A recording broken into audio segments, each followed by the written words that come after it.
Olá, eu me chamo Letícia e vou dar início à aula sobre vírus. Vamos começar falando sobre as características gerais desses vírus. Os vírus são seres acelulares. Isso quer dizer que eles não possuem nenhuma célula.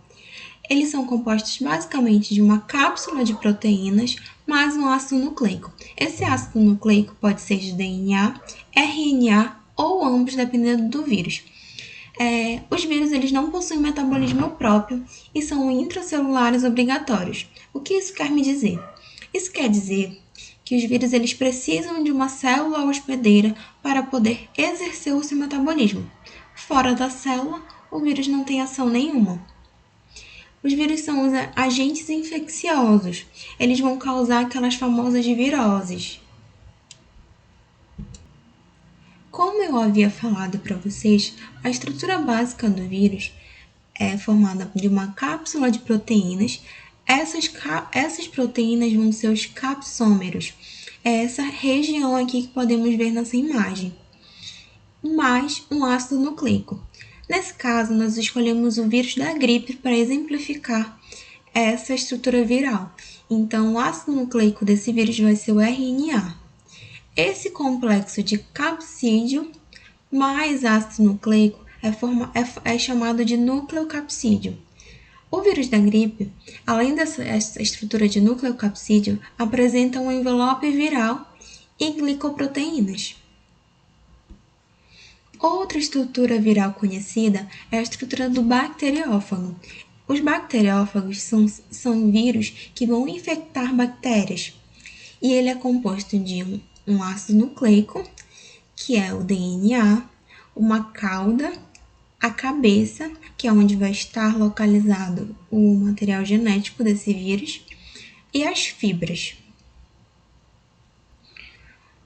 Os vírus eles são classificados de duas formas principais, que vai ser quanto ao capsídeo, que é o que vamos falar agora, e quanto ao material genético.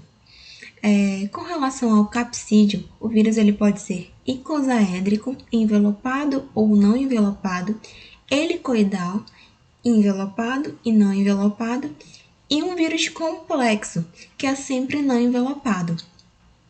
Nessa estrutura, a gente pode exemplificar com um bacteriófago que falamos anteriormente. Com relação ao material genético, o material genético dos vírus pode ser de DNA, fita dupla ou simples, RNA, também de fita dupla ou simples, ou de RNA e DNA, que é o caso do citomegalovírus. Outra classificação importante que vai ser muito falada são a dos retrovírus. Os retrovírus, eles são vírus que apresentam como material genético o RNA mais uma enzima chamada de transcriptase reversa. Essa enzima de transcriptase reversa, como o nome diz, vai realizar a transcrição reversa. Essa enzima vai polimerizar as moléculas de DNA a partir de moléculas de RNA. Agora que já conhecemos bem a estrutura do DNA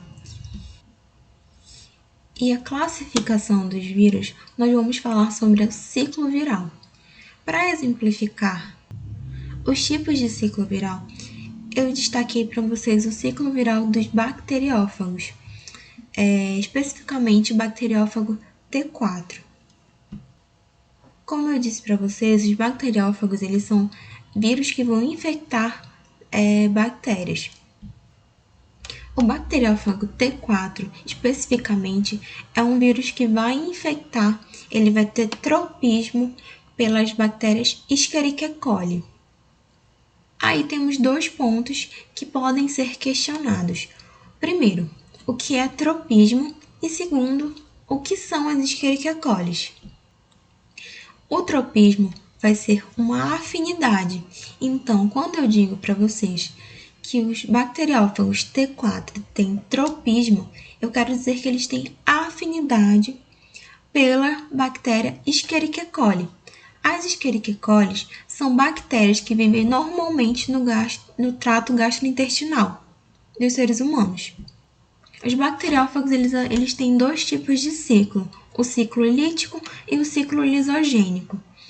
No ciclo lítico, o bacteriófago ele vai identificar a célula por qual tem tropismo e vai injetar o seu material genético nessa célula.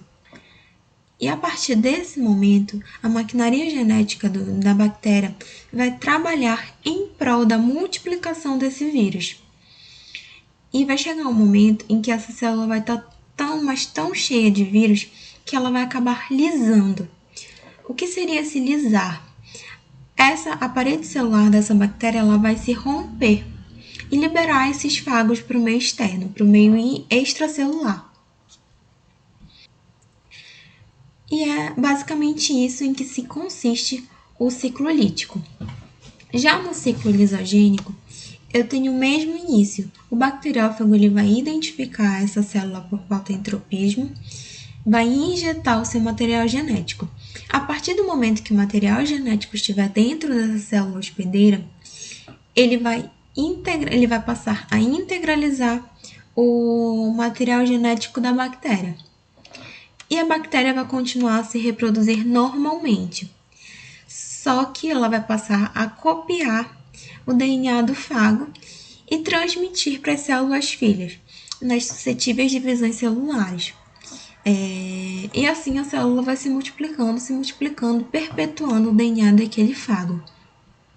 Em um determinado momento, o DNA deste fago ele vai se desprender do DNA da bactéria e vai entrar no ciclo lítico.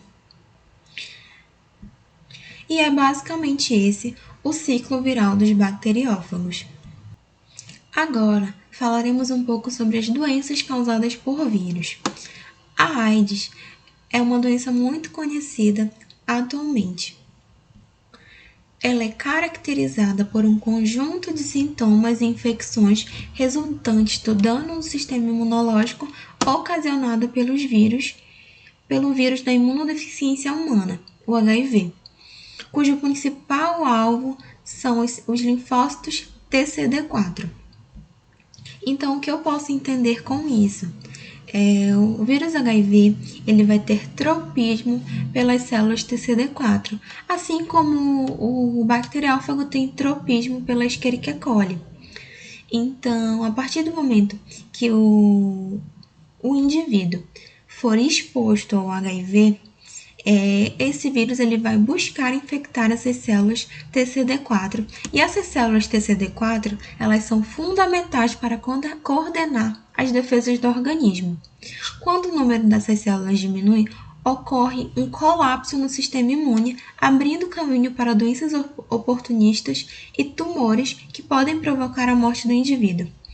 Ou seja, a partir do momento em que eu tenho o vírus escravizando o material genético dessas células, eu vou ter uma diminuição no número das células TCD4. Isso vai prejudicar as defesas do organismo contra as mais diversas infecções. Então, um vírus da gripe, por exemplo, que seria uma infecção facilmente combatida pelas células TCD4, ele vai se tornar mais grave nessas pessoas acometidas pelo HIV, porque essas pessoas têm um sistema imune bastante comprometido. E as principais formas de transmissão desse vírus são por relações sexuais sem proteção e o compartilhamento de material para o uso de drogas injetáveis. Existem outras formas de transmissão, mas essas duas são as principais.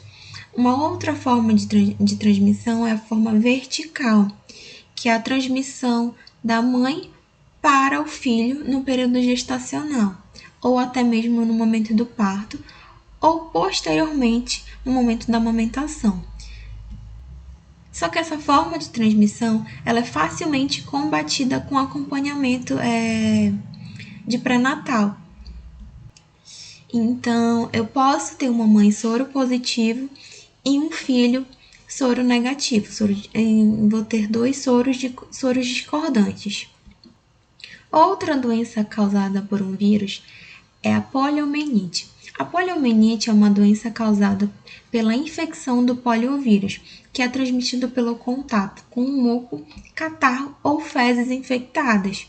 O vírus entra por meio da boca e do nariz e se multiplica na garganta e no trato intestinal.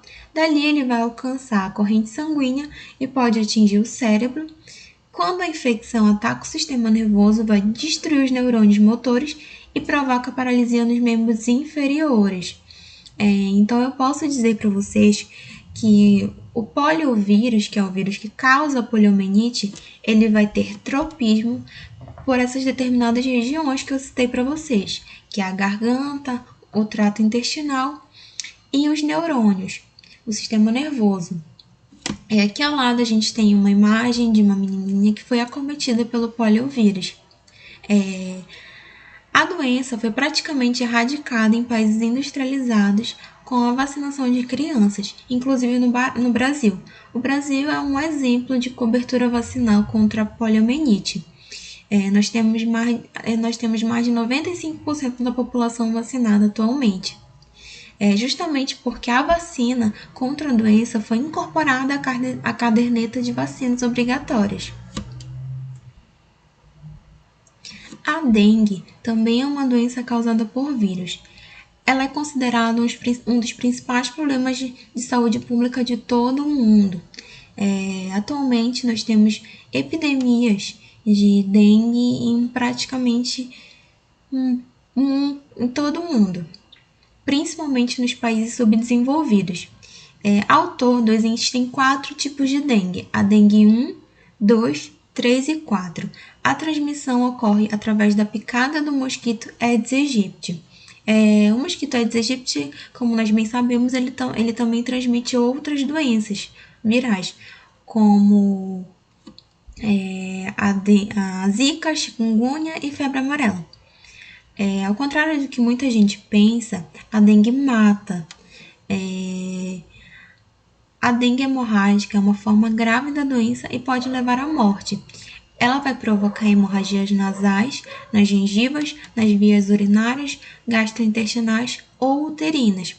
A dengue hemorrágica ela é causada normalmente quando se pega mais de um tipo de dengue, porque aí eu tenho uma enxurrada de citocinas. Eu vou ter uma exacerbação da resposta imunológica.